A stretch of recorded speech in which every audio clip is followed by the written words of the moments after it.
তো আমরা চাইতেছি যে আমাদের এই গ্যাজেটগুলো সবারই যেন হয়।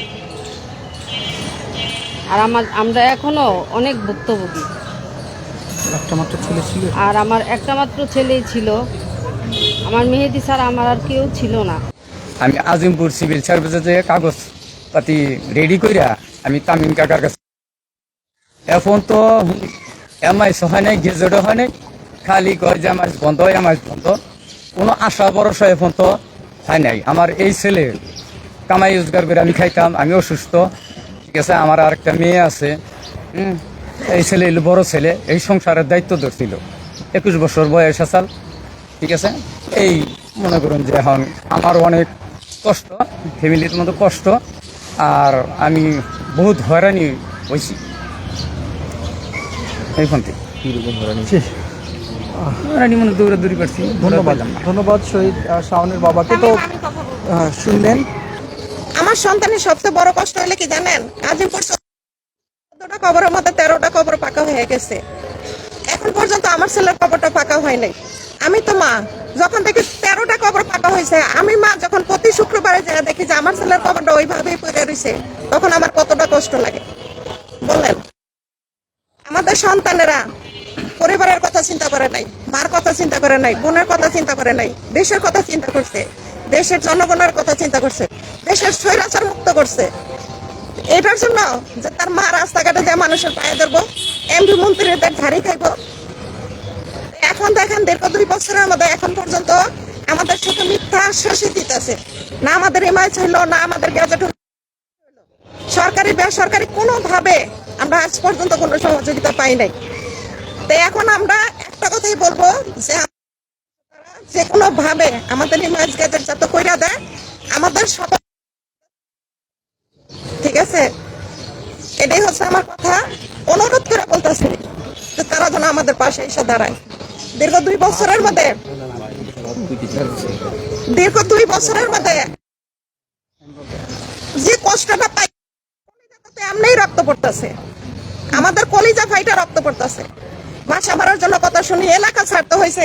শহীদ ইউসুফের ছোট বোন, গত বছর আমি ভর্তি করতে পারি নাই, এলাকা ছাড়তে হয়েছে মামলা মোকদ্দমার কারণে, তাকে আমি ভর্তি করতে পারি নাই। এই বছরও এখন ভর্তি করতে পারি নাই, কোনো ঠিকানাই নাই।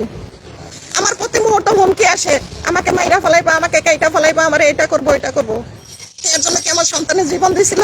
আমার তো একটা মাত্র সন্তানই, আমার একটা মাত্র কলিজার টুকরা আলাদা করে দিছে। তা আমার কি কোনো কিছু তারা কইরা দিবে না?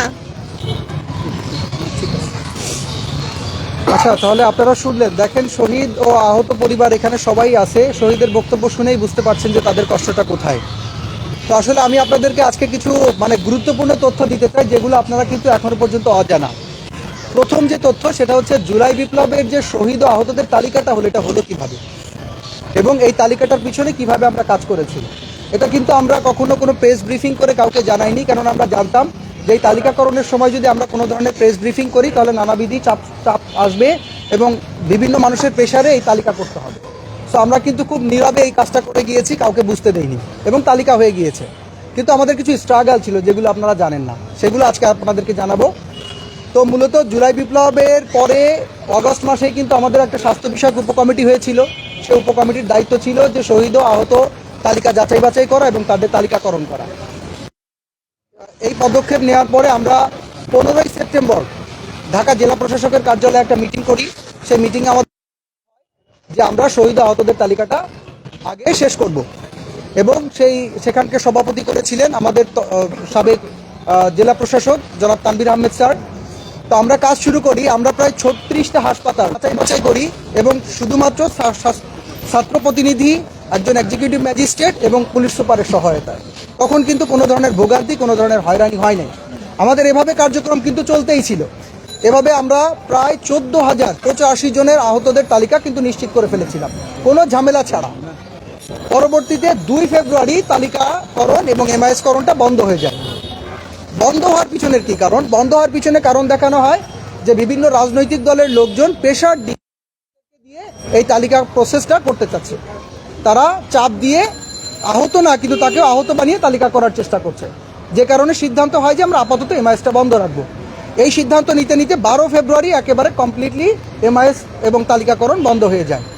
কিন্তু সমস্যা তখনও গিয়ে দাঁড়ায়, কেননা অনেক আহত জুলাই যোদ্ধা ছিল যারা 6 মাস ধরে এই ফর্মালিটিস দেওয়া হয়েছে, তালিকা করার জন্য এরকম একটা ফর্ম দেওয়া হয়েছে, এই তথ্য নিতে হবে, এগুলো কিন্তু কোনোভাবেই আপনারা আজকেই জানতেছেন, কোনোভাবেই কিন্তু জানানো হয় নাই যে আপনারা এই জায়গাটাতে আসেন, এখানে আসলে আপনারা তালিকা করতে পারবেন, আপনাদের এরকম একটা ফর্ম পূরণ করতে হবে।